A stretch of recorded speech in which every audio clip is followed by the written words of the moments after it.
Naniniwala ang Department of Migrant Workers na hindi maaapektuhan ang relasyon ng Pilipinas at Kuwait sa magkasunod na insidente ng karahasan kung saan nasangkot ang dalawang overseas Filipino workers. December 26, iniulat ng Arab Times na isang Pilipina domestic worker ang ikinulong pagkatapos ilagay sa washing machine ang anak ng kanyang employer na naging sanhi ng pagkasawi ng bata. Sinundan ito ng ulat na isa namang Filipino domestic worker ang natagpuang naaagnas na ang katawan at ibinao ng kanyang katawan sa bakuran ng kanyang amo. Sa tingin ko, hindi naman in the sense that we will continue to find ways to better implement yung bilateral labor agreement natin. Sabi ng DMW, muli nilang pag-aaralan kung paano pa paiigtingin ang proteksyon sa ating mga kababayang OFW sa Kuwait, lalo na sa mga matatagal nang nagtatrabaho doon. Nasa 5 at 9 na taon na kasing nagtatrabaho sa Kuwait ang dalawang Pilipina OFW.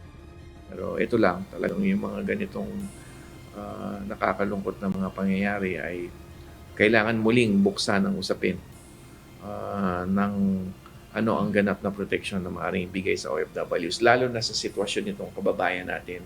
Kasi nung nakaraan, mga baguhan or kakaisa o 2 taon pa lamang sa Kuwait yung mga nabibiktima ng mga krimen. Pero ito sa kaso na ito, medyo may katagalan na rin siya.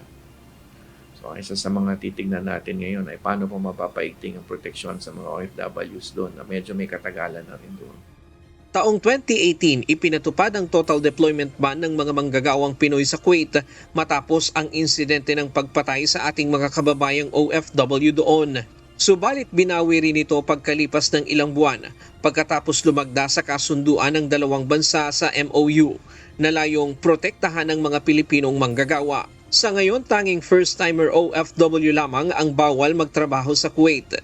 Samantala, inaasahan ng DMW na agad masasampahan ng kaso ang suspect sa pagpatay sa isang OFW. Iuuwi rin ang kanyang labi dito sa Pilipinas pagkatapos ng isinasagawang investigasyon ng mga otoridad doon. Tinutulungan din ng ahensya ang isa pang OFW na nakakulong ngayon dahil sa kinakaharap na kaso. Parehong nakausap na ang pamilya ng dalawang OFW at bibigyan din sila ng kaukulang tulong. Ryan Lacanlale, UNTV News and Rescue. Diyos ang aming sandigan, serbisyo publiko ang aming pinahahalagahan.